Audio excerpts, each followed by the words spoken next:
les amis, quel beau générique on a. En tout cas, vous voyez, on passe des steps mercredi après mercredi. On est d'ailleurs le mercredi après le Grand Prix de Monaco. Et on se retrouve avec les copains pistonnés pour évoquer l'actualité de la Formule 1, analyser bien évidemment le Grand Prix qui nous a passionnés ce week-end. Mais ce week-end, il n'y avait pas que de la Formule 1, vous allez voir. On est aussi une émission un petit peu de sport automobile. On va essayer de vous l'expliquer, bien évidemment. Un grand merci avant tout ça à nos producteurs pour leur confiance. À vous, bien sûr, de nous suivre tous les 15 jours. Et vous êtes nombreux, vous avez été nombreux sur ces 2 premières émissions.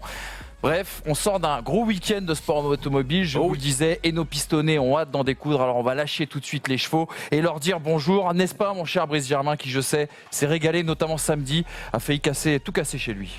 Écoutez, mes amis, je suis totalement à l'inverse de Ferrari, en pleine forme.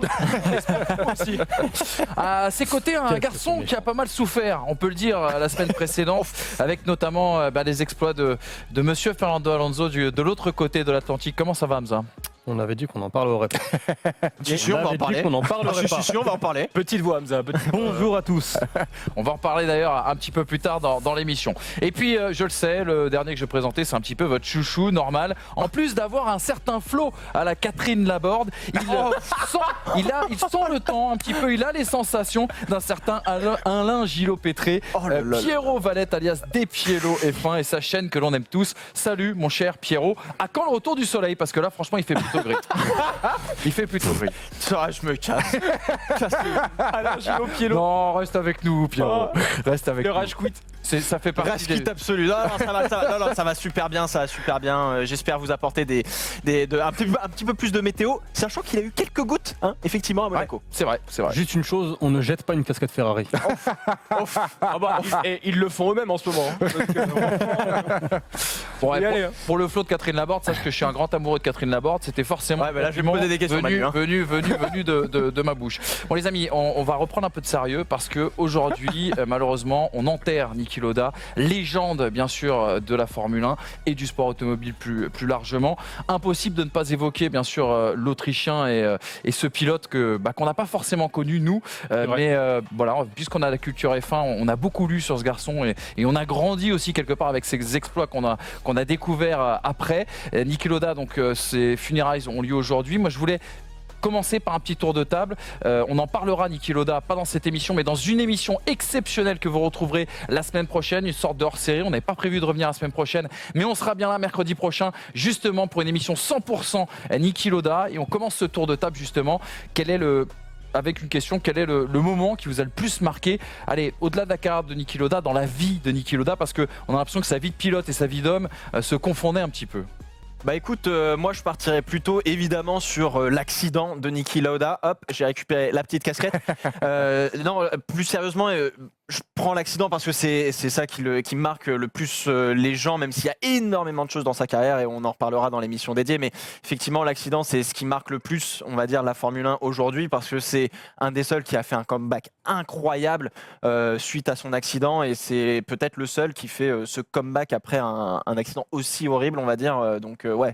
Le comeback et la volonté de revenir après un accident pareil. Le plus grand comeback du sport, ça. même on peut dire, en dehors de la Formule 1. Clairement, c'est ce qui m'impressionne le plus parce que finalement je l'ai pas connu en tant que pilote, donc j'ai pas suivi saison après saison, course après course. Mais quand on se renseigne et qu'on apprend à connaître ce pilote, moi c'est cette force de caractère, ces 2 comebacks, parce qu'il n'y en a pas qu'un. Il y en a un qui est incroyable après son accident. 40 jours après, il revient au Grand Prix d'Italie, il va défendre ses chances jusqu'au bout pour le titre mondial. Mais il y a aussi sa 2e retraite. Il s'arrête 2 ans pour lancer sa compagnie d'aviation. Il revient, boum, 3e championnat du monde. Chapeau. Moi, c'est son humanité, en fait. Au-delà de tout ce qu'on disait sur lui, sur le fait qu'il était un logiciel, un ordinateur de logique et de mathématiques, c'est son humanité. Et je prends pour exemple Japon 76, où en fait, il est à 2 doigts de gagner le titre de champion du monde, mais il sait que sa vie est en danger. À Fuji, à ce moment-là, il préfère s'arrêter. Ne pas donner le titre à Ferrari, ne pas se donner le titre, lâcher le titre à James Hunt. Et il disait qu'il avait trop peur en fait de rouler. 20% de risque. Voilà, il accepte 20%. J'accepte 20% de risque, pas un de plus. Et il disait ce jour-là qu'il y avait 1% de plus de risque. Et voilà, ça l'a fait abandonner. Et voilà, il disait je préfère être vivant que champion du monde. Et je trouve que c'est très logique et très judicieux de la part de Niki Lauda, et très humain. Ouais. On développera ça bien sûr la semaine prochaine dans une émission spéciale. Moi, à titre personnel, bien sûr, ce que j'ai retenu, c'est que s'il n'y avait pas eu de Niki Lauda à l'ordinateur, il n'y aurait peut-être pas eu d'Alain Prost, le professeur. On n'aurait pas eu sans doute ce grand champion français. On développera ça, tout ça, mercredi prochain, bien sûr, la chaîne First Team Sport. On espère que vous serez au rendez-vous pour un pistonné tout à fait particulier. Le week-end dernier, toute la grande famille de la Formule 1 a profité justement du 6e Grand Prix de la saison pour honorer la mémoire du pilote autrichien. Et nous, on débriefe tout de suite ce Grand Prix de Monaco.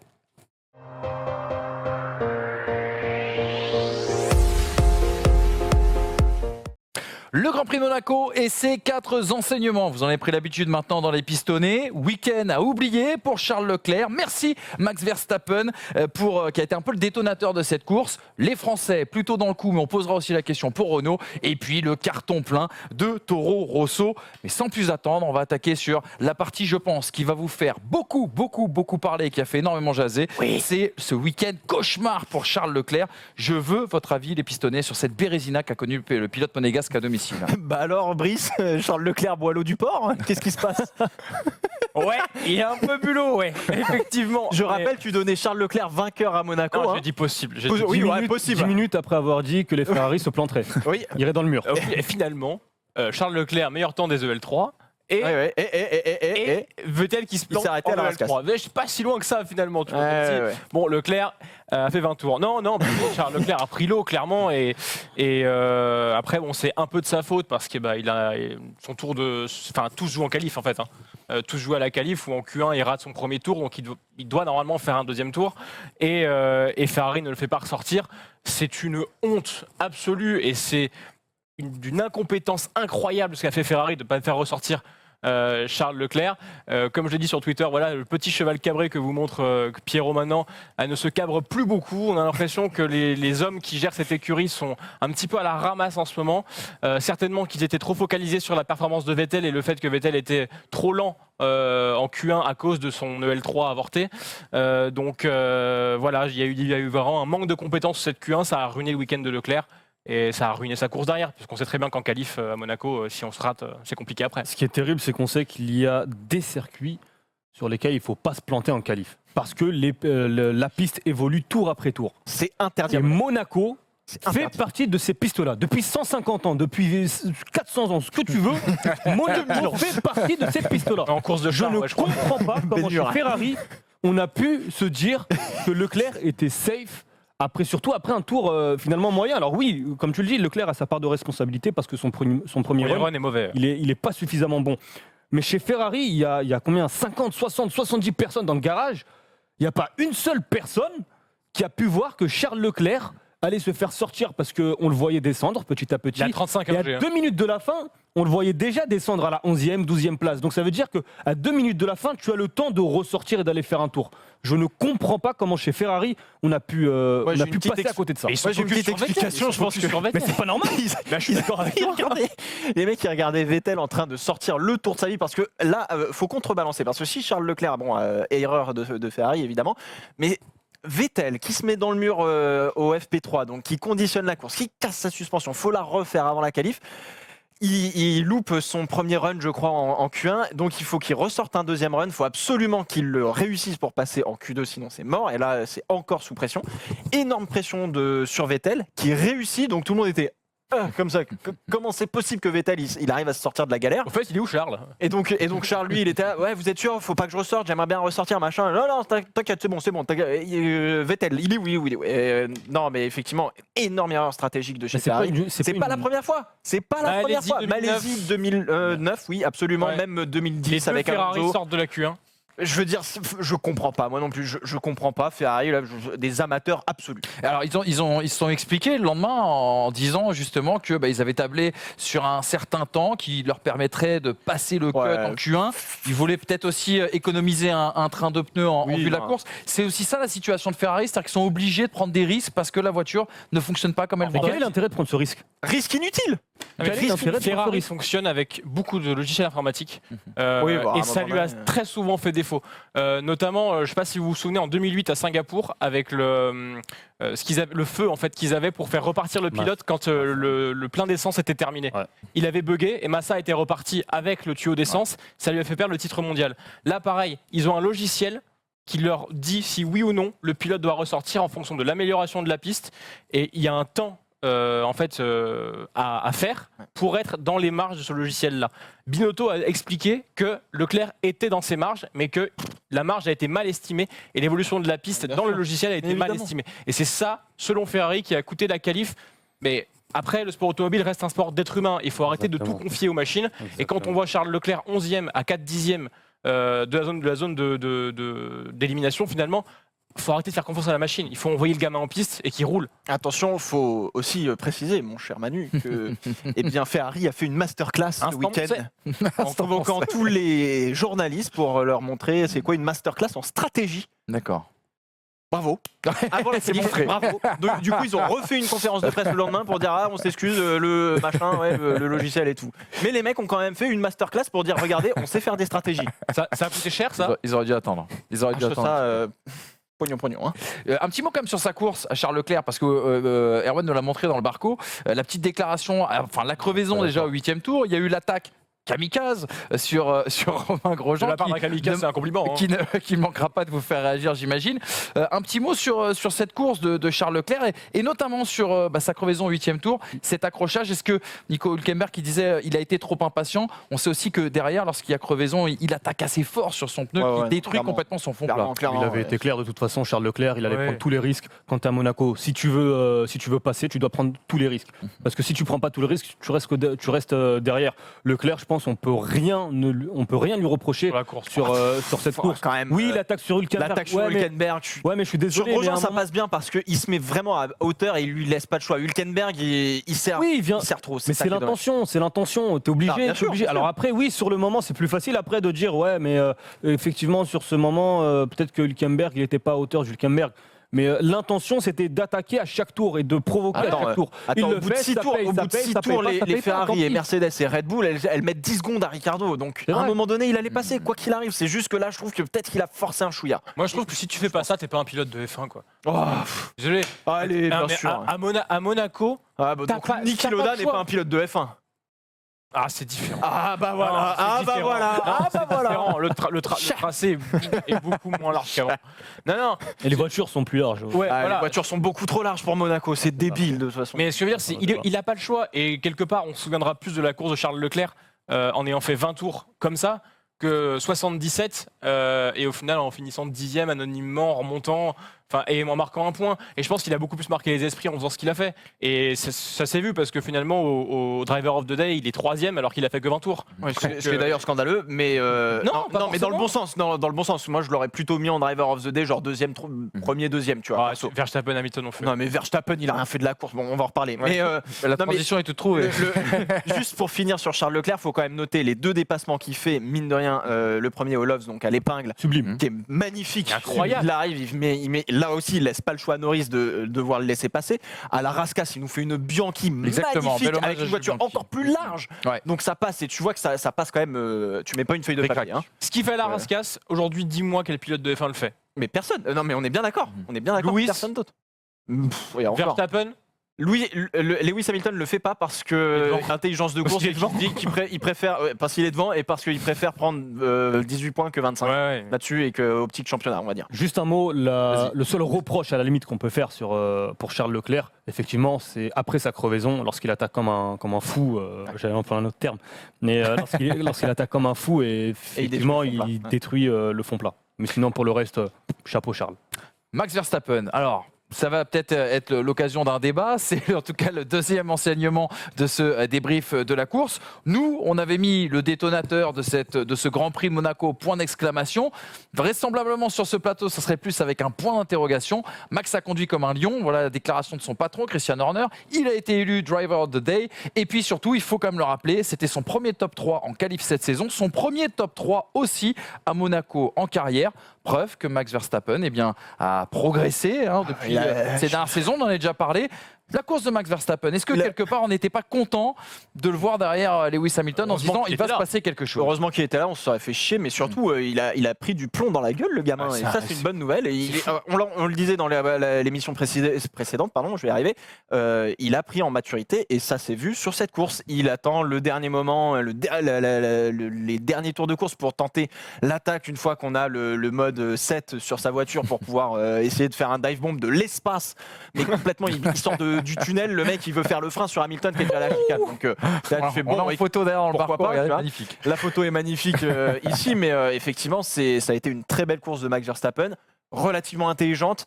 Seul bémol, c'est plutôt l'équipe Red Bull qui, faut tenter, mais effectivement, de relâcher Verstappen devant Bottas qui s'est arrêté au stand pour faire un double arrêt chez Mercedes.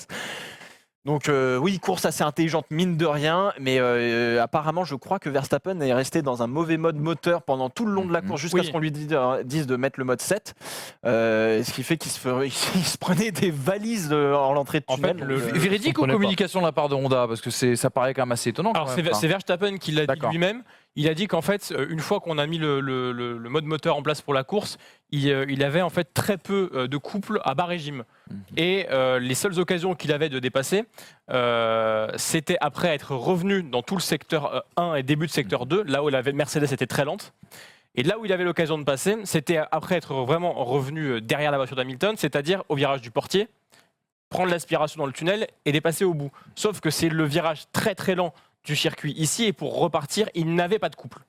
Donc, dans la ligne droite, le moteur Mercedes bousillait totalement le moteur Honda, et peu importe où Verstappen se situait, à la fin, aspiration ou non, il ne pouvait pas se lancer. Donc c'était très très très compliqué pour Verstappen, parce que sa cartographie moteur ne lui permettait pas d'aller en fait chercher la Mercedes à l'aspiration.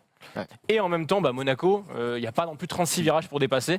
Donc c'était dans tous les cas très compliqué. Sa manœuvre est kamikaze, certes, mais bon, au bout d'un moment, faut tenter. Faut tenter. Et puis, moi, j'ai envie d'y croire parce que visuellement, on voyait. Ça se voyait. On voyait et on ne comprenait pas. Enfin, Honda, on ne fait que de louer les progrès du moteur Honda sur ces derniers mois. Et là, il se prenait une cartouche à chaque ligne droite. Par contre, j'aimerais juste revenir sur ce que tu disais au début. Tu dis, il attend toute la course. Moi, je trouve pas qu'il a attendu toute la course. Non, il a poussé et il a aussi, je trouve, contribué à ce que Lewis Hamilton passe une course aussi délicate. Oui.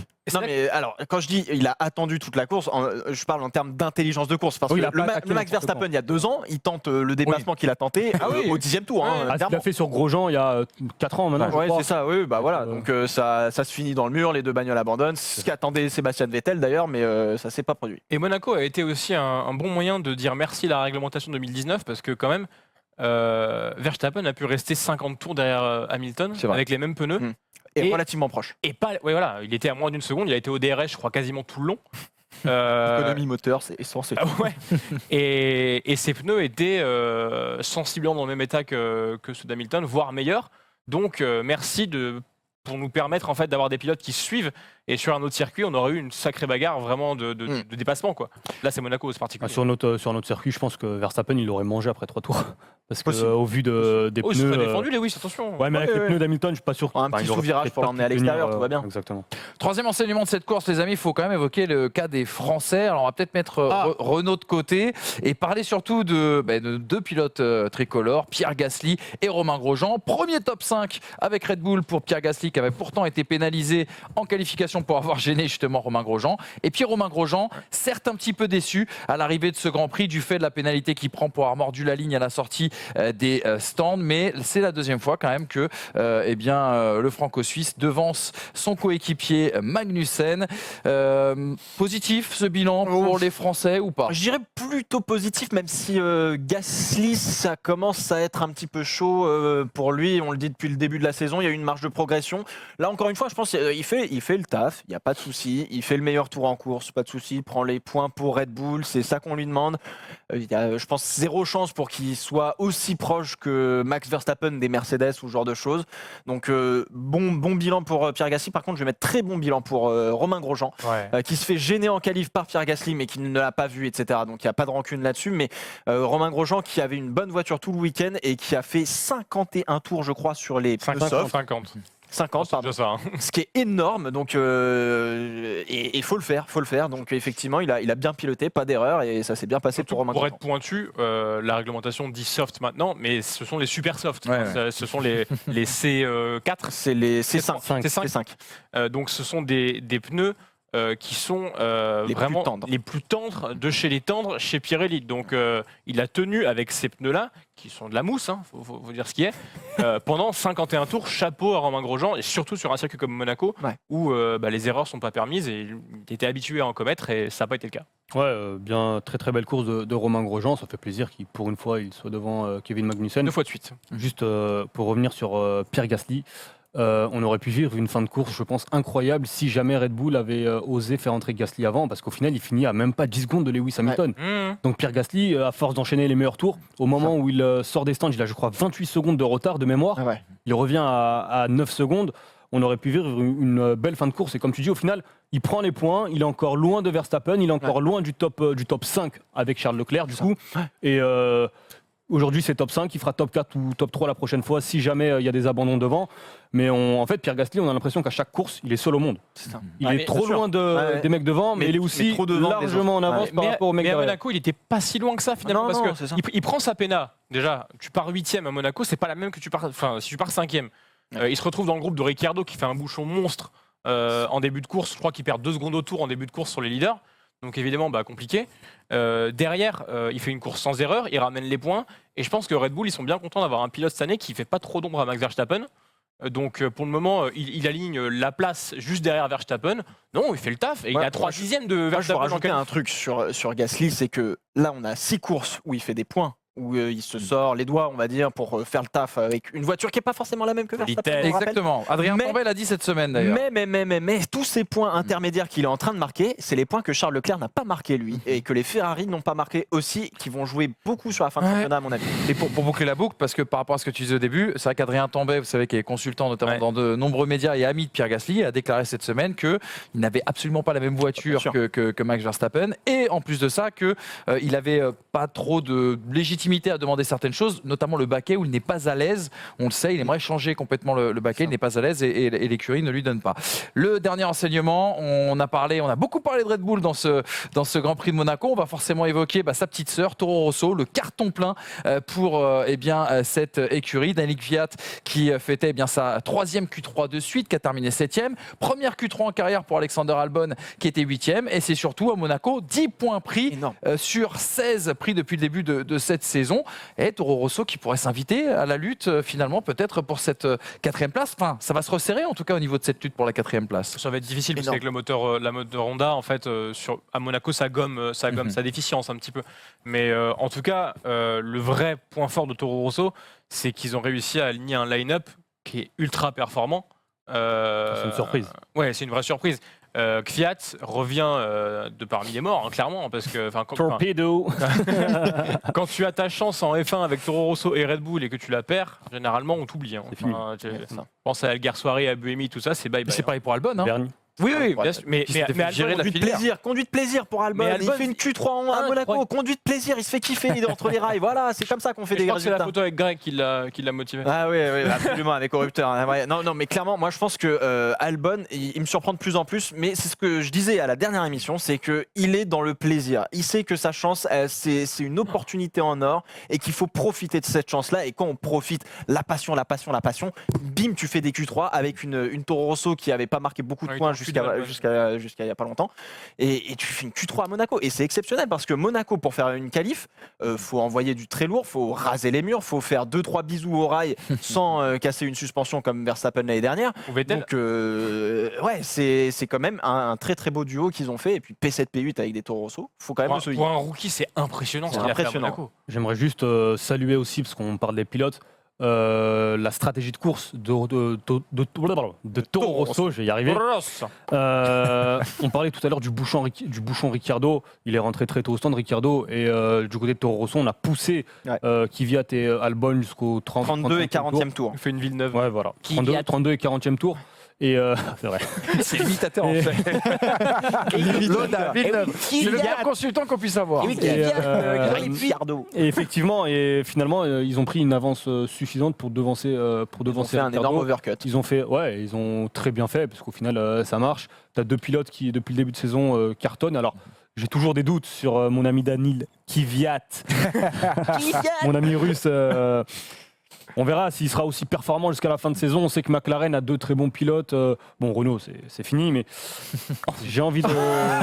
Pour la 4e place, pour la 4e place, je vois pas Renault revenir. Non, bah, il a raison. Mais, Renault, ils ont 14 points. Ils sont avant-dernier du classement. Et McLaren en a on sait 32 que actuellement, chez quatrième, hein. As, ça peut remonter vite. Ça peut être compliqué aussi pour Romain Grosjean. Pour l'instant, j'ai envie de voir. J'ai envie de voir jusqu'à la fin de saison si ça peut tenir avec 2 pilotes aussi réguliers. On regarde justement ce classement des pilotes avec Hamilton qui creuse l'écart bien sûr avec Bottas plus 17 points, plus 40 points environ sur Vettel et Verstappen aussi également. Et puis au niveau des constructeurs, on a l'impression que ça roule pour Mercedes, 120 points d'avance sur Ferrari. Ferrari presque talonné également par Red Bull. Et puis on regarde aussi McLaren derrière avec 30 points à la 4e place. Vous l'avez vu, c'est très serré. Seul Williams ne devrait pas s'inviter à cette lutte pour la 4e place. Ça paraît désormais certain. Mais une Williams très régulière. Des Williams très régulières. On n'a pas parlé de la course de Russell, mais Russell a fait quand même une belle course pour Williams. Devant Giovinazzi. Et voilà, 15e. on n'en aura pas parlé. Je sais pas, je l'ai pas vu à la télé moi. Les amis, vous savez qu'on a désormais les pronostics. C'était demandé par vous, chez vous. Vous vouliez les pronostics des pistonnés pour chaque week-end de Grand Prix. Juste avant que je vous demande votre avis sur le Grand Prix du Canada, regardons les résultats sur vos pronostics de Monaco. Un point pour des pilots parce que forcément, ils nous avaient annoncé une victoire de Hamilton. Mais j'ai quand même tenu à vous donner un demi-point et à Hamza et à Brice Germain. Déjà parce que... Pourquoi par sympathie, c'est ça? Alors, Hamza avait dit Verstappen va faire une très grande course. Ça a été le cas, donc un demi-point, bravo. 0,5. Oui, c'est Et vrai. Brice nous a dit les Ferrari vont finir dans le rail, et c'est arrivé pour les 2 Ferrari dans le week-end. Sympa. Donc, bravo. Putain, il est sympa. Voilà. Ah ouais. Alors, les amis, vous allez maintenant me faire votre pronostic pour le Grand Prix, bien sûr, du Canada. Sachez qu'il y a une grosse cote dans ce pronostic. Celui qui me dit que Lance Stroll sortira de Q1 le prochain week-end de Grand Prix, ça fera peut-être 5 points au lieu d'un. Tu sais que ça fait 10 fois de suite. C'est qu'il a pour ça. pas passé Q1. C'est pour ça que c'est la grosse cote. Alors, Il joue à Mais domicile. jamais de la vie. Alors, vos pronos. Lewis Hamilton vainqueur. Lance Stroll ne sort pas de la Q1. D'accord. Il y a des balls là, il y a des balls, j'aime bien. Moi je vais dire Sébastien Vettel vainqueur Ouais. et Lance Stroll se fait sortir en Q1, oui. D'accord. Oui. Personne ne prend le risque du super banco que je vous ai proposé. Non, super banco, non. Je recommence mon pronostic de la semaine dernière. Charles Leclerc vainqueur. Parce que bon, Mais moi, j'y crois Il va falloir beaucoup à me ça. sortir la tête de l'eau, mais à le Montréal, moteur au Gilles Villeneuve, il joue exactement. beaucoup quand même. Et puis même, il en a tellement chié depuis le début de saison là, avec les consignes d'équipe. non, il arrive à ils vont Bahreïn. continuer à faire des conneries de toute façon, Non, c'est je- sûr. Charles Leclerc vainqueur. Et attention, je prends un gros pari. Kubica ne sort pas de la Q1. Eh bien, on vous entendra, on verra, on fera les comptes, bien évidemment, chers amis. On a terminé, et merci de vous mouiller, comme à chaque fois, bien sûr, dans ces grands pronostics. On Comme Charles en parlera après le Grand Prix du Canada. On referme aussi ce débrief du Grand Prix de Monaco. Mais attendez, on n'a pas oublié quelque chose. Eh oui, on n'a pas parlé du vainqueur, Lewis Hamilton. Tant mieux, on va en parler tout de suite dans le débat.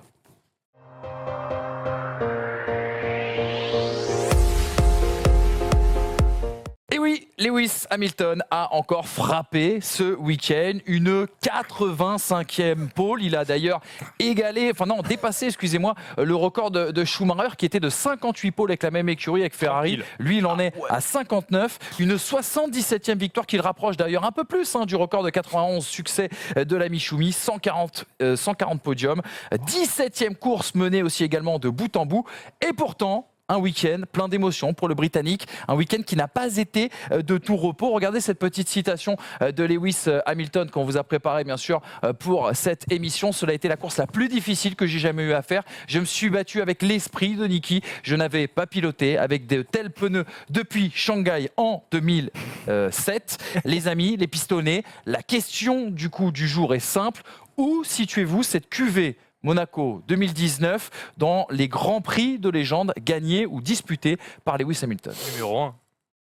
Numéro 1.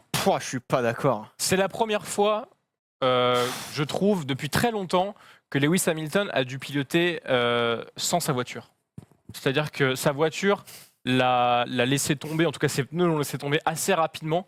Et ça faisait longtemps qu'on l'a pas vu faire 35-40 tours juste à l'huile de coude et vraiment à devoir batailler. Alors, attention. Hein.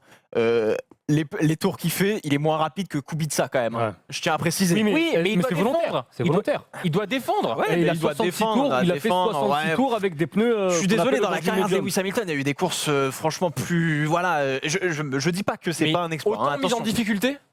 Ouais, Autant mise en difficulté que ça. Il y en a d'autres, il y en a plein d'autres. Il y en a T'as un plein d'autres. exemple, Pierrot? Tu prends le Grand Prix de Spa 2008, tu prends Brésil 2008, tu prends Silverstone 2008. Il y a plein de Grands Prix Spa où ça a été, 2008, ça a je été vois pas en très, quoi. très compliqué. Hein. Spa 2008, il est deuxième tout le long de la course. Non mais il y a la pluie qui tombe, machin, il y a Raikkonen, etc. Non, Non, mais attends, elle il y a de la est épique. Elle est épique. Elle Raikkonen est pas qui se tant plante. en difficulté que ça. C'est Là, Raikkonen qui se plante. oui, Raikkonen se plante et derrière, en Plein plus, d'autres lui, fois où il se fait disqualifier parce qu'il coupe la dernière chicane. Oui, Donc, non, mais d'accord, mais voilà. Mais après, il y a Silverstone, il y a le Brésil. Enfin, il y a plein d'autres courses où ça a été. C'est pas la même intensité, certes, mais ce que je veux dire, c'est que là, il y a eu une intensité. Est-ce que ça va rentrer dans sa légende de dire Monaco 2019, tout le monde va s'en souvenir parce qu'il a fait quelque chose de fou? Je suis pas tout à fait Et d'accord. tout le monde va s'en souvenir parce que c'est Monaco déjà.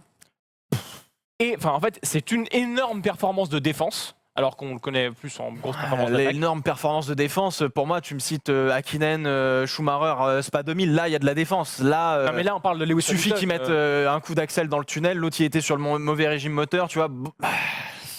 Hamilton, il est quand même rarement mis en difficulté. C'est ça que je veux dire.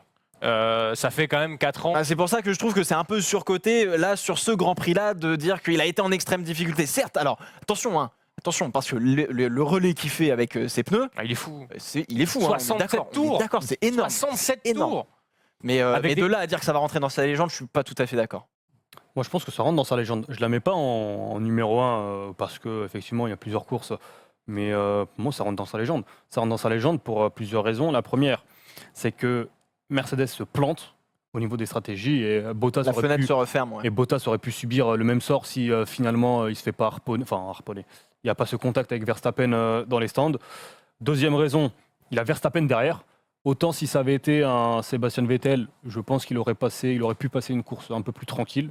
Là, il avait un Verstappen qui le poussait. Oui. Troisième raison, du coup, il a dû gérer des pneus médiums pendant 66 tours, qui au final aurait pu ne pas tenir 66 tours. C'est le mec avec, je crois, Ricciardo qui a fait le plus long relais sur ses médiums. Et du coup, tout à l'heure, tu reprochais presque à Hamilton d'aller moins vite qu'un Robert Kubica. Ouais, mais il gère ses pneus. Et pourquoi on lui met les médiums d'ailleurs? Il gère ses pneus Hein parce que Mercedes se plante. Mercedes pense qu'avec ses médiums, ça peut Parce aller au que bout. Pirelli- Mercedes, ça avait deux pilotes. Pirelli dit dans sa stratégie d'avant-course, c'est soft hard ou hard soft. Oui, c'est ça. Oui, Les oui, non, mais- arrêts, c'est ça. Vraiment, fallait pas mettre les médiums. Et je te demande pourquoi Mercedes a fait ça d'ailleurs. Mais bon, Parce que je pense qu'il voulait faire potentiellement un deuxième arrêt en espérant peut-être une safety car ou quelque chose dans le genre. Ah, ou Sauf la que la pluie. fenêtre, Ou à un la moment pluie. donné, elle s'est refermée en disant bon bah on peut plus t'arrêter Lewis parce qu'on n'a plus de pneus soft pour. Ils sont tous utilisés donc quoi qu'il arrive, ça va être un peu plus compliqué. Surtout les deux derrière, ils ont mis les. Les deux derrière, ils sont super proches. Donc si on s'arrête, peut-être que Verstappen va aller au bout avec ses hards. Donc c'est ça le problème. Donc si on t'arrête, bon bah c'est fini. Et puis si on t'arrête, on met les hards. Donc tu peux pas trop tant attaquer que ça. Ou alors faudra que. Et là, peut-être qu'elle serait devenue complètement dingue cette course. C'est que si on l'arrête, on lui met les hards et qu'il revient au forceps et qu'il les pousse à faire une faute machin. Bon là, on part dans la fantaisie absolue, tu vois. Mais c'est pour ça que je me dis, ouais, Verstappen, voilà, les pneus, ok, machin. Bon, je sais pas, pour moi, ça rentre pas dans sa légende. Alors, plus que est-ce que cette course entre dans sa légende, moi j'ai l'impression qu'on retrouve peut-être le Lewis Hamilton qu'on avait perdu sur ce début de saison parce que on s'attendait se met en aussi route, peut-être ouais. pas à voir un Valtteri Bottas aussi performant Il a gueulé en à la début de radio. saison. Mais j'ai Ouais. l'impression de retrouver le Lewis Hamilton 2018. Personnellement, pour moi, le Lewis Hamilton 2018, je ne sais pas ce que vous en pensez, c'est le meilleur pilote que j'ai vu sur une saison. C'est le mec qui a performé, qui a surperformé, même lorsqu'il n'avait pas la meilleure voiture. Il y a des grands prix incroyablement intelligentes. Je pense au Grand Prix d'Allemagne qui remporte l'année dernière, où il part 14e. Je pense au Grand Prix d'Italie, où derrière Raikkonen, il va juste attendre tranquillement que Raikkonen use ses pneus pour ensuite le passer. ouais, je me souviens. Ouais. Et en bonus, ce tour extraordinaire de qualif à Singapour qui nous sort le plus beau tour de qualif que j'ai vu. J'ai l'impression qu'on est en train de retrouver le Lewis Hamilton, ce Lewis Hamilton là, et j'espère qu'on va retrouver, qu'on aura ce Lewis Hamilton jusqu'à la fin de saison. J'ai envie de lancer Brice sur quelque chose. chose, mais juste avant, je voulais vous montrer cet habillage qui donnera du grain à moudre justement à ton moulin, mon cher Brice. La petite citation de Lewis Hamilton après être allé arroser son chef bien sûr stratégie. Je n'arrêtais pas de penser au fait que Max allait probablement essayer de plonger à Loves. J'essayais de couvrir la zone pour avoir une bonne sortie de virage. C'était l'un des pilotages les plus stratégiques que je n'ai jamais eu à faire. Donc ça te donnerait quelque part un petit peu raison dans ces Grands Prix de légende. Et tu as dit quelque chose de très intéressant, j'aimerais t'entendre là-dessus. On a vu aussi un Hamilton dans un contexte particulier avec la disparition aussi de Niki Lauda. On a vu un Lewis Hamilton qui nous a assez régalé. Dans la radio, le samedi, il pousse un cri. Ça faisait longtemps qu'on ne l'avait pas entendu aussi enthousiaste. Il y a eu dimanche ces échanges comme ça avec son box qui était absolument exceptionnel. On a eu l'impression d'un Lewis Hamilton presque libéré aussi quelque part dans son attitude. Ouais, puis à un moment donné, il s'est énervé contre son ingénieur. Ça n'arrive jamais, ça. Il s'est énervé contre son ingénieur par rapport à l'état de la voiture, qu'il n'arrivait pas à la conduire. Et il faut savoir que Hamilton, donc, sur du virage 2 au virage 8, il était à l'arrêt complet. Et c'est là que Verstappen faisait son retard. Et à tous les tours, à partir du 35-40e tour, il s'est mis à régler sa balance de frein et c'est son équilibrage. Tous les tours sur le volant, il réglait pour pouvoir essayer d'avoir des pneus qui prenaient un peu moins cher sur les virages en appui. Tous les tours, il a dû faire ça. C'est-à-dire que défendre, c'était pas que sur la piste, c'était aussi sur son volant, c'était aussi essayer de ne pas perdre ce train arrière qui glissait beaucoup à l'entrée du portier. Voilà. Ça a été une lutte à chaque virage pour Hamilton, que ce soit en pilotage, que ce soit en stratégie et que ce soit derrière en gestion de sa voiture. Et pour moi, ça fait partie de sa légende, de son Grand Prix de légende, parce que justement, il y a toute cette notion-là qu'il a dû gérer et l'équipe ne pouvait rien pour lui à ce moment-là. C'est tout lui qui a fait, depuis son volant, depuis sa voiture, chapeau à lui. Moi, effectivement, l'équipe s'est plantée de toute façon sur la stratégie, ça c'est sûr et certain. Maintenant, je pense que effectivement, sa course, il n'y a rien à redire. Stratégiquement, Brice l'a très bien résumé, stratégiquement c'est parfait, l'économie des pneus, la balance des freins, machin, il n'y a pas de souci, se placer, parce que tout le monde s'est dit, ouais, Verstappen à un moment donné, il va plonger à l'intérieur kamikaze à l'épingle du Loves, mais bon, il l'a pas fait. Mais effectivement, pour moi, ça rentre pas tant dans sa légende, parce qu'il y a d'autres courses qui sont rentrées vraiment dans sa légende. Là, c'est une belle course stratégique, une très belle course, et pour répondre à Hamza tout à l'heure, effectivement, Hamilton, je trouve que chaque saison, il met son temps à se mettre en route. Il attend 4-5 Grands Prix pour vraiment se remettre dans le bain, avoir son plein potentiel. Et puis, je pense que ce qui va plus faire en rentrer, on va dire, entre guillemets, cette course dans sa légende, c'est parce qu'il y a eu Niki Lauda qui est décédé en amont de ce Grand Prix-là. Et là, effectivement, il y a peut-être quelques points culminants qui font que on va se souvenir plus de ça. Que cette victoire-là, elle est dédiée à Niki Lauda parce qu'elle a été extrêmement stratégique. Et là, oui, peut-être que ça rentre dans sa légende, mais la course en elle-même, je suis pas tout à fait d'accord pour le fait de dire que ça rentre dans sa légende. Juste un point, parce que Monaco, c'est aussi, je pense, ce qui va peut-être le desservir sur ce côté, est-ce une course légendaire? Parce que finalement, Monaco, tu as un endroit, 2 endroits max où tu peux te faire passer. Lewis Hamilton, il a été suffisamment intelligent pour couvrir ces endroits. Sinon, sur le reste, c'est je roule à 30 à l'heure, personne me passe, c'est pareil. Puis ils ont des camions, quoi. Enfin, je veux dire, on l'a vu avec l'aéro, ils ont des ailerons de 2 mètres. Ça, c'est Williams qui a un camion. Oui, non, mais aussi. Mais un trafic, me dit-on dans l'oreille. Un Renault Trafic. mais non, mais effectivement, ils ont des camions. Enfin, ça se voit à Monaco. Il y a que Charles Leclerc pour tenter une manœuvre, pas désespérée non plus, mais pour passer justement à la Bianchi, quoi. Mais je veux dire, si on avait des voitures moins larges, plus petites, qui sont peut-être plus agiles aussi. On aurait des courses à Monaco avec des dépassements, mais depuis les nouvelles réglementations, notamment à partir de 2017, toutes les courses qu'on a eues avant, à l'époque, entre 2010 on va dire et 2013, il y a eu des dépassements à Monaco, hein, et ça, personne s'en souvient. Et on est là à dire course stratégique, machin, pour Hamilton. Les gars, calmez-vous. Je reviens sur ce que tu disais sur le fait qu'Hamilton se mettait en régime généralement à partir du 6-7e Grand Prix. C'est très inquiétant pour la suite de la saison, ça. Parce que l'année dernière et l'année d'avant, Vettel est devant au championnat à ce moment-là de la saison. Il y a une lutte. Ouais, là, il n'y a pas de lutte. Hein. C'est-à-dire que vraiment, il n'y a que dalle. Depuis la saison, il y a Bottas quand même. Ouais, peut-être. Mais en attendant, il est quoi 18 points derrière, c'est ça 17 ouais, 17, ouais. C'est pas énorme, je suis d'accord, mais j'ai quand même l'impression que Hamilton, s'il veut accélérer, il accélère. Mais évidemment. Donc, tu peux pas dire qu'il n'y a pas de lutte depuis le début de saison. Non, ce que je veux te dire, c'est qu'il n'y a pas de lutte avec une autre écurie. Ah. Et ce que je veux dire, c'est très inquiétant de voir Hamilton déjà en tête maintenant, parce que sur les mois qui arrivent, Ouais, il peut tuer le championnat. Carmen, ça va être pour lui. Si on veut comprendre à quel point c'est la merde, 137 points pour Lewis Hamilton, Vas-y. 139 points pour Ferrari. Il y a quand même un sacré problème. Merde, j'avais pas vu ça. Bien sûr que si. Il y a un sacré problème, les gars. Ordinaire. 27 points d'avance sur Bottas, plus d'une victoire. Donc là, on espère que justement Ferrari et Sébastien Vettel, Charles Leclerc arrêtent tout ça au Canada. Circuit moteur, on espère que ça va marcher pour Ferrari, sauf si les chevals cabrés se cabrent trop. Donc Les chevaux. T'inquiète pas, là ils dorment, les chevaux. Les amis, juste un dernier tour de table parce que le temps file et qu'il faut qu'on parle d'autres choses aussi également dans cette émission. Votre dernier tour de table, si j'ai bien compris, Pierrot, non, ça rentre pas dans la légende, ça manque de panache pour toi? Je pense que c'est une très belle course stratégique. Maintenant, ça va pas rentrer dans la légende de Lewis Hamilton, mais on s'en souviendra parce que c'est une très belle course stratégique et ce sera à montrer dans les écoles de pilotage, quoi qu'il arrive. Moi, d'un point de vue de pilote, si je peux dire ça, je trouve que c'est une De vice-champion de France de MDR.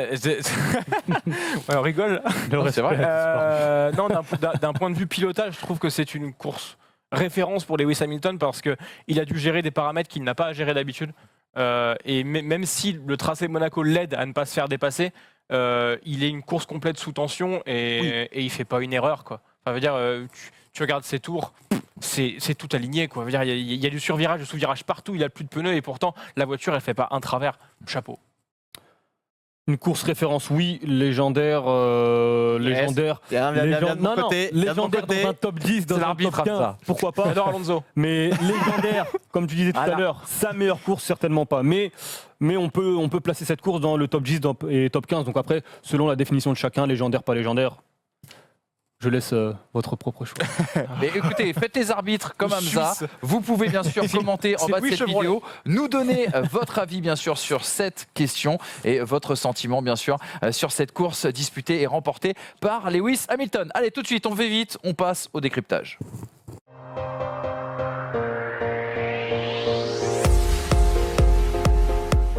Le décryptage est justement à nouveau pistonné, missionné pour nous apprendre des choses cette semaine encore. Et aujourd'hui, on va sortir un petit peu du registre technique. On va plus rentrer dans l'histoire, évoquer une anecdote. Et mon cher Brice, lors de ce Grand Prix de Monaco, eh bien, il y a quelque chose qui vous a peut-être interpellé, c'est que les F1 n'ont pas roulé jeudi. Alors pourquoi vendredi, pardon. Pourquoi les essais avaient lieu jeudi?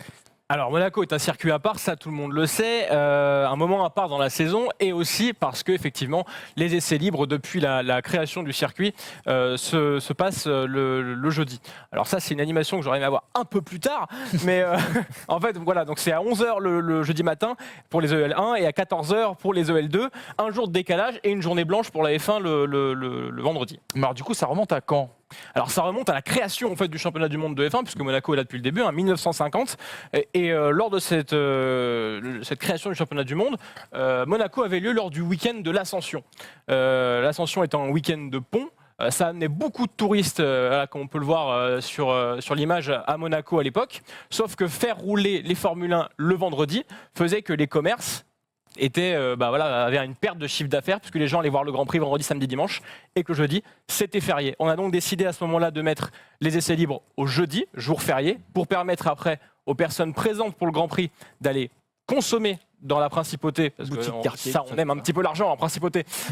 Boutique quartier, Non, Rolex. je te laisserai pas dire ça. Donc on leur a permis d'aller consommer le vendredi, avoir une journée blanche et les commerçants étaient contents, le Grand Prix ramenait du monde et en même temps permettait de ramener de l'argent dans les caisses des commerçants monégasques. Alors en 1950, j'entends, mais cette année, le week-end du Grand Prix de Monaco n'est pas tombé sur le week-end de l'Ascension. Oui, mais à Monaco, on aime les traditions et du coup, le jeudi, les essais le jeudi, c'est resté. Et puis aussi, il y a des raisons pratique, puisque vous savez, Monaco c'est un rocher, c'est une ville qui est très exiguë lorsqu'on on met les rails du circuit de Monaco, en fait, la piste, quasiment tout le pays est bouclé en fait. C'est très difficile d'aller et de sortir. Là on vous montre en fait sur cette image les deux principaux points, on va dire, de sortie de Monaco. Vous avez en haut le virage du Portier qui est celui d'avant le tunnel, qui permet d'aller sur la commune de Menton et les plages du Larvoto à Monaco, et en bas vous avez le virage Anthony Nogues. On a le guide touristique mène et à la guide météo, pardon. qui permet Anthony Nogues d'accéder au tunnel de Fontvieille et de sortir de Monaco côté ouest. Ce sont les deux principales sorties de Monaco qui sont bloquées par en fait ce circuit. Du coup, le vendredi, qu'est-ce qu'on fait ? On ouvre les vannes, on ouvre les rails pour que les monégasques puissent sortir de la principauté le week-end s'ils ont envie, que les touristes puissent rentrer s'ils en ont envie, et aussi aux camions de rentrer dans la principauté pour pouvoir en fait, nourrir les hôtels, les restaurants et amener en fait tout ce qu'il y a à amener, puisque je ne sais pas si vous le savez, mais les installations du Grand Prix de Monaco, c'est plusieurs semaines à monter et plusieurs semaines à démonter. Donc il faut bien une journée au milieu pour que en fait, cette principauté qui va vivre en autarcie pendant 2 jours puisse être alimentée. Et on se sert du vendredi, même si aujourd'hui il y a la F2 qui roule le vendredi matin. Mais par contre, le vendredi après-midi, c'est open bar, tout est libre. Merci beaucoup Brice pour ce très très beau décryptage. Vous voyez, on fera de la technique, on fera aussi bien sûr de l'anecdote, de l'historique. Et on se rappellera qu'il n'y avait pas de F1 vendredi, mais un très beau carton en GP2. Merci Mick Schumacher d'ailleurs, en Formule 2 d'ailleurs on dit maintenant. Merci beaucoup Mick Schumacher et merci surtout à toi pour ton très très beau tweet que nous avons retweeté sur les pistonnés à cet effet. On referme la page Formule 1, ça y est, c'est terminé pour la F1 parce qu'il n'y avait pas que Monaco comme course de légende ce week-end.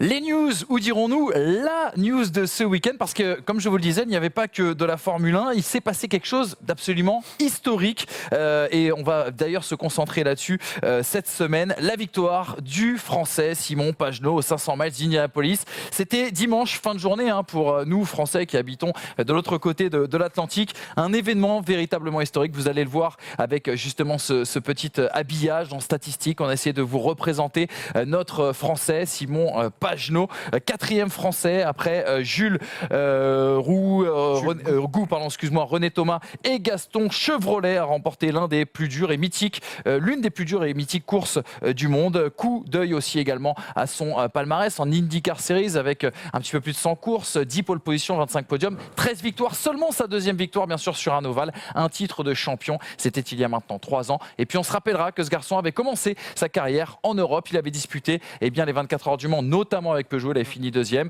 et également il avait commencé sur les formules de promotion en monoplace aussi du côté de l'Europe. Il avait fait le pari de partir aux États-Unis, pari gagné pour Simon Pagenaud. Complètement. Moi j'aime beaucoup ce pilote autant que Sébastien Bourdet aussi, qui lui aussi avait été parti de l'Europe, puisque c'est un peu difficile pour trouver des bons volants, notamment dans les catégories supérieures et en F1 à ce moment-là.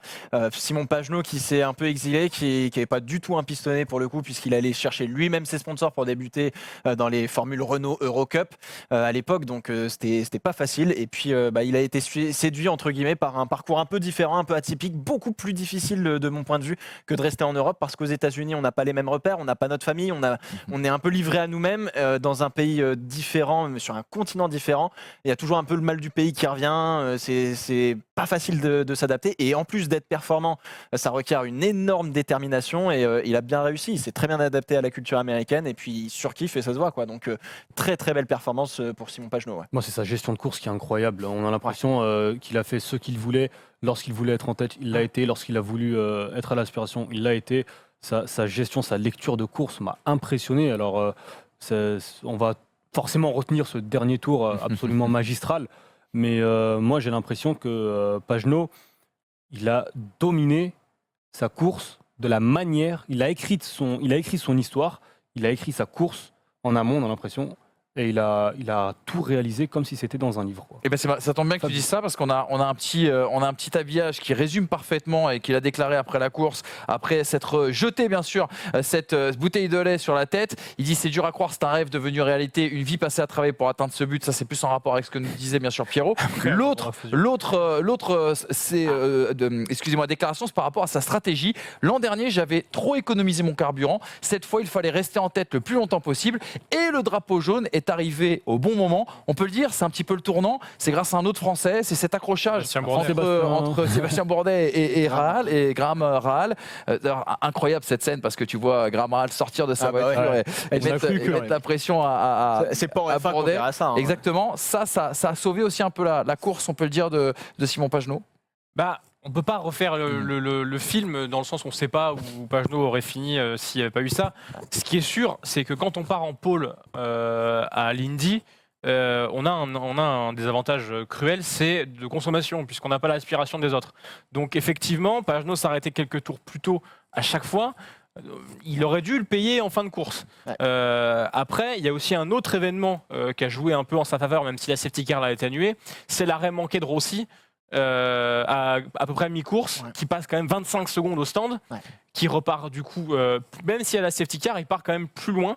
Et pour monter, derrière, c'est pas facile. voilà. Les dépassements à Indianapolis, on s'en rend pas compte, mais c'est vraiment pas facile. On est sur le fil du rasoir à chaque virage. Les circonstances de course l'ont certes aidé, mais quand on mène 116 tours sur 200 à Indianapolis, ce qui, je crois, est proche du record, hein, il me semble, franchement, rien à dire, quoi. On peut pas dire que le drapeau jaune l'ait sauvé. Il a géré sa course, il a dominé sa course. En fait, le drapeau jaune finalement permet de le conforter dans sa position parce qu'il était en train de rattraper justement ses tours de carburant en étant entre guillemets derrière une voiture à l'aspiration. Donc ça rattrapait. Maintenant, ce drapeau jaune permet de faire une safety car, d'économiser beaucoup de carburant et là, on était sûr que c'était un finish pleine balle quoi qu'il arrive. Donc oui, ça. D'ailleurs, t'as vu comme il était collé à la safety car. Ah bah bien sûr. Non mais il prenait l'aspi de la safety car pour économiser au maximum. Le mec se met en point mort en descendant. Non mais c'est ça. Exactement. Non mais c'est hyper impressionnant. Il a fait une course magistrale, monstrueuse. J'ai envie de dire qu'il a pissé sur tout le monde et ça c'est magnifique. J'adore. Voilà. Il a plus de respect. Non mais je suis désolé, mais c'est vrai. Et juste votre avis aussi sur les 500 miles. Je sais que vous êtes et je suis aussi un grand consommateur de Formule 1. Vous avez pris votre pied à regarder justement cette course sur ovale. C'est toujours un peu la même chose, c'est-à-dire qu'on s'excite vraiment sur les 50 derniers tours, parce que sur une course de 500 miles, donc 200 tours, avec les stratégies, c'est toujours très compliqué d'y voir clair avant que tout le monde ait fait ses arrêts. C'est comme toutes les courses d'endurance, c'est comme ça. Hein. Donc effectivement, c'est un peu compliqué de vraiment s'enjailler de fou avant le 150e tour, mais après bon bah voilà, c'est quand même spectaculaire. T'as du crash, tu as des gros dépassements, puis enfin c'est une discipline où voilà, les voitures elles passent à 400 à l'heure. Enfin c'est quand même agréable à regarder. C'est un événement à regarder dans l'année. Après effectivement on suit pas forcément toutes les courses d'IndyCar de l'année, mais les 500 miles c'est une des 3 plus grosses courses du sport automobile dans le monde. Ça se rate pas et voilà, c'est magnifique. On sera tous d'accord là-dessus ? Oui, non, bien sûr, les 500 miles, ça c'est mythique. Faut garder ça en tête, que les 500 miles, ça a la même valeur que les 24 heures du Mans et que le Grand Prix de Monaco. Et on s'en rend pas bien compte en France parce que c'est loin de chez nous. Oui. Donc effectivement, c'est un petit peu dommage. Et je sais qu'il y en a quelques-uns qui sont allergiques aux ovales et c'est normal parce que, comme tu l'as dit, les 150 premiers tours, on se fait un peu chier quoi, les mecs ils tournent en rond littéralement, donc c'est un petit peu dommage. Mais derrière, effectivement, il y a toute une stratégie, toute une course de stratégie, d'aspiration, de dépassement qui sont pas faciles et effectivement c'est ça qui fait qu'elle est vraiment mythique. Juste un dernier mot sur cette Indy. Je suis obligé de te poser la question sur Fernando Alonso, Hamza. Qu'est-ce qui s'est passé? Comment tu as vécu les choses? Est-ce que tu as eu des nouvelles de Fernando depuis? Non, mais c'est agaçant. Honnêtement, c'est agaçant. Très bon choix. On a l'impression que le mec, il est maudit. Il a 70 ans. Il a très souvent fait des mauvais choix en Formule 1. Il arrive en IndyCar, première saison, 2017, Andretti, ça se passe à merveille. Très bon choix. Enfin, ça se passe à merveille. Il fait la course qu'il faut jusqu'au moment où.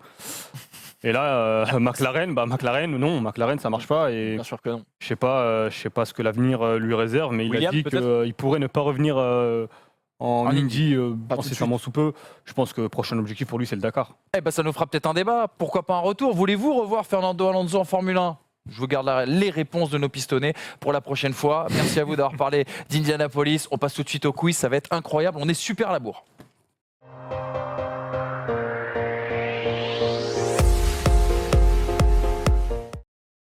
Alors, je les ai tous piégés parce qu'ils m'avaient dit qu'ils voulaient réviser, donc je leur ai donné un mauvais Grand Prix. Je leur ai dit qu'on allait faire un quiz sur le Grand Prix du Canada. Mais ce week-end, c'était le 90e anniversaire du Grand Prix de Monaco. 34 pilotes de Formule 1 qui sont d'ailleurs illustrés depuis 1950. Alors, on va partir, chers amis, sur une petite énumération. Je veux que vous me les trouviez tous. À chaque mauvaise réponse, une élimination. Le dernier est le grand vainqueur. Et si les amis, ça va aller vite, vous allez voir. Et le premier qui me dit mon pilote préféré est Yuji Ide commencera cette énumération. Yuji Ide. Non, mon pilote préféré est Yuji Ide. Merci, bien sûr, mon cher Brice. Je t'écoute. On peut noter ou pas ce qu'on. Ouais, on peut Non, noter. ah non, Ah les bah gars, non, c'est pas du jeu, moi j'ai pas de stylo, c'est pas la attention. quiz, ça s'appelle les un gars, carton merde. complet. D'ailleurs, j'ai ok, besoin d'un ok. stylo pour noter ce que vous dites. Ouais, tiens. Merci Hamza. Ouais. Et tiens, passe-moi ton Allez, stylo, tiens. Brice. Ouais, Je vais voilà, faire pas le de triche là-bas, s'il professeur. vous plaît, hein. Donc les vainqueurs de Monaco, tu veux. Allez, vas-y. J'ai une question. Est-ce que on prend que le championnat de Que Formule championnat 1 du monde de Formule 1. D'accord, donc Voilà. avant 1950, ça ne compte pas. Exactement. Genre, tu les avais. Bah, bien sûr. Allez, Bien sûr. allez-y les amis, on est là. Allez, c'est parti. Lewis Hamilton. Michael Schumacher. D'accord. Sébastien Vettel. Oui. Nico Rosberg. Oui. Niki Loda. Oui. Kimi Raikkonen. Bâtard. Oui. Daniel Ricciardo. Attends. Hein. Oui. Fernando Alonso. Oui. Jenson Button. Oui. Jenson Button. Ça devient tendu. Ayrton Senna. Eh oui. Et Alain Prost. Forcément. 4 fois. 6 fois pour Ayrton Senna, qui est le recordman, je Ouais, vous le rappelle. Absolument. Hakkinen. Kimi Hakkinen. Non, Mika. Non, n'importe quoi. Je suis en train de changer. Et Mika Raikkonen. Mika Hakkinen. Oui, une fois, 98. Ouf, bien joué. Olivier Panis. Forcément. Oh, le beau gosse. Eh oui, forcément. Bien joué. 96, dernier Bien vainqueur en joué. Grand Prix. 4 voitures à l'arrivée. Et Yarno Trulli. Yarno En Trulli, en 2004. effet, 2004. Coulthard. David Coulthard, il me semble que oui, en Ah ouais. 2001, je crois, mais je vais quand même vérifier. Tout à fait. Allez, c'est bon, c'est fait. David Coulthard 2 fois, 2000 et Là, je, suis dans 2002. là, je commence à être dans les cordes là. Il n'a pas fait, les gars. Ah, je l'ai. J'en ai un. J'en ai un. Pensez au pilote mythique. Nelson Piquet. Nelson Piquet. Je crois bien, ouais. Et Nelson Pas Piquet. junior, hein. Ah oui, forcément. Mais non, Nelson Piquet, c'est faux. Au Ah, revoir, Brice. terrible. Allez, finale. Jackie Stewart. Jackie Stewart. Est-ce qu'on l'a, Jackie Stewart? Ah. Pardon, 3 fois? 3 fois. Eh oui, on a Jackie Stewart. 66, 71, 73. Keke Rosberg. Ah, Keke bien Rosberg. joué, en 82. Keke Rosberg. Ah, le papa. Bon, bah, Je vais c'est vérifier, les gars, parce que là, pour le coup, je. Si, il gagne. C'est en T'es sûr 82, je crois. Keke Rosberg, 83. Exact. Ah, Ah oui, j'en ai un. Oh punaise. Graham Hill. Graham Hill, forcément. L'un des recordman et l'un des détenteurs de la triple couronne. Si ce n'est le détenteur. 5 fois. Villeneuve. Lequel? Le Gilles. Gilles Villeneuve, oui, une fois. Oh, bien joué. J'ai pas osé l'autre. Je te laisse. Putain, T'as la eu vache. très très chaud. Oh, ça devient Gilles Villeneuve, chaud, ça devient 81, je le chaud. rappelle. Ah bah si, mais je suis con. Paul Belmondo, bien sûr. Maurice Trintignant, je vais tenter. Oui, Oh là là là là Il Parce l'a- que je n'étais pas sûr parce qu'il l'a il fait l'a- en dehors du championnat. il me Maurice semble. Trintignant, 55 et 58. Bravo. Incroyable. Ah, là, ça commence à monter. Il y en a quand même un qui est extraordinaire que vous n'avez pas cité. Putain, Rothman. Carlos Reutemann. Je pense qu'il le gagne. Attends. Oui, tu l'as? Oh, le Tu l'as en régie? Eh ça. ben, il l'a. Eh ben oui, Allez. c'est bon. T'es sûr? Oui, je suis à 80. on a- il est On plus a, rapide on que a moi. cité Niki 80. Loda. On a... Oh, putain, la vache. Oh, la vache. Ah, il y en a un qui est évident, les gars. Mais évident. Un qui est évident. Évident. Merde. Je suis sûr que tu l'as, Brice. Je sais pas, mais- je sais pas si. Ah putain, merde. Oh là là. Attention, il te reste 5 secondes. Tic-tac. 57, 58, 59. Emerson Fittipaldi. Emerson Fittipaldi, on l'a pas Non, déjà je dit crois celui-là? pas. Non, on Non, on a l'a dit pas Nelson dit. Piquet. Ah. Mais, Emerson Fittipaldi, dis-moi, hein, Erwan, si tu l'as je toi en suis pas régie. je pense Tu l'as pas? Non. Et je ne l'ai pas non plus. Bravo, Victoire papa. de notre ami Hamza. Enfin. Dis-moi Bravo. que Nigel Mansell y était. Alors, Nigel Mansell, je ne l'ai pas vu. Non, Est-ce que- Nigel Bon, pas trop Mansell. vrai alors. Par Fangio. contre, bah oui, Eh oui, Juan mais Manuel putain, c'est Fangio. son nom, Juan oui. Fangio. Juan Manuel Sterling Moss aussi, vous auriez pu citer. Sterling Moss, mais oui. Qu'est-ce qu'on avait? Jody Damon Hill. Ah oui, Scheckter. Scheckter. Mark Webber, je ne sais plus si vous l'aviez dit. Non, Weber. mais Oh, non. putain, mais- Les Les chèvres. Louis Chiron, bien sûr, le dernier Ah, monégasque à avoir oh gagné. là là, mais- Giuseppe Farina, Jack Brabham, Bruce on McLaren, les a. Denis Hulme, Jochen Rindt, Jean-Pierre Beltoise aussi pour les Oh là Français. là, mais Enfin, voilà, quel vous les avez pauvre. tous, vous les avez Putain. tous ici, les amis. Quel Victoire, ça y est, Despiello est tombé. de son piédestal. Merde. Il avait gagné tous les quiz jusqu'à présent. Bravo, Chico. Et c'est Hamza qui vient Eh, donc remporter je mets cette la première casquette des losers. élimination. C'est la fin des pistonnés. La seule émission, je vous le rappelle, qui respecte Lance Troll dans ce monde des médias, dans Ça ce dépend des F1 jours. circus C'est pas que mal. l'on aime tant. Merci les pistonnés. Rendez-vous, je vous rappelle, la semaine prochaine pour une émission hommage, bien sûr, à Niki Lauda. Et puis, bien sûr, restez fidèles. Venez vous abonner sur nos réseaux sociaux. On a vraiment besoin de vous, les amis, que ce soit sur Twitter et sur Instagram. On va démarrer tout ça. Et puis, n'oubliez pas le petit clic, le petit like pour s'abonner à la First Team Sport qui nous permet d'avoir cette liberté et de vous retrouver chaque mercredi après chaque Grand Prix. Salut les amis, merci Pierrot, merci Salut les Hamza, copains. merci Salut. Brice, merci la régie, Ciao. Erwan, Ciao. Thomas, Polo, Tom, tous, ils sont là. Bravo, merci les gars, bravo. Incroyable Gros boulot. image.